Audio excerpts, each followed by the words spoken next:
আমরা শুনেছি doctor Mohammad Yunus sir ইউরোপে যাচ্ছেন, ওনাকে নাকি শেখ হাসিনার ভাগ্নে টিউলিপ সিদ্দিকী তার সাথে নাকি সাক্ষাতের চেষ্টা করছে। এই টিউলিপ সিদ্দিকী কে? শেখ রেহানার মেয়ে, যার সরাসরি ইন্ধনে দেশের ছাত্র জনতাকে হত্যা করা হয়েছে। এই টিউলিপ সিদ্দিকী কে? যে এই দেশের রাশিয়ার সাথে পারমাণবিক চুক্তি করার সময় এদেশের বিলিয়ন বিলিয়ন ডলার সে আত্মসাৎ করেছে। তার বিরুদ্ধে ব্রিটিশ সরকার তদন্ত করছে।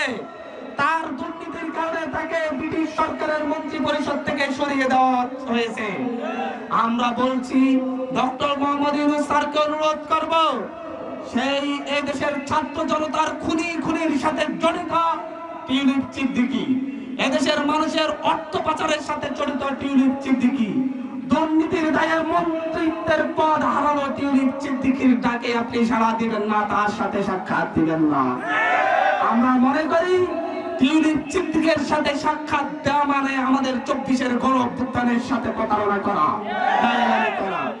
আমরা ডক্টর মোহাম্মদ ইউনূস স্যারের উপর ভরসা রাখি, আমরা আশা রাখি তার সাথে ডক্টর মোহাম্মদ ইউনূসের সাথে কোনো বৈঠক হবে না ইনশাআল্লাহ। ডক্টর মোহাম্মদ ইউনূস স্যারের হাত ধরে এদেশের উন্নয়ন হচ্ছে, দেশের মানুষ শান্তিতে আছে। আপনারা নির্বাচন করছেন, ডক্টর মোহাম্মদ ইউনূস স্যার নির্বাচনের ঘোষণা দিয়েছেন। এদেশে নির্বাচন হবে, তবে সেই নির্বাচন হতে হবে লেভেল প্লেইং ফিল্ডের হাত ধরে। লেভেল প্লেইং ফিল্ড নিশ্চিত হলেই এদেশে নির্বাচন হবে। এদেশের সকল ঘর থেকে অস্ত্র উদ্ধার হলেই নির্বাচন হবে। এদেশের প্রতিটি অস্ত্রধারীকে গ্রেফতার করলেই তারপরে নির্বাচন হবে। এদেশের 14, 18, 24 ঘটানো সন্ত্রাসী এমপিদের সম্পদ বাজেয়াপ্ত করলেই তারপর নির্বাচন হবে।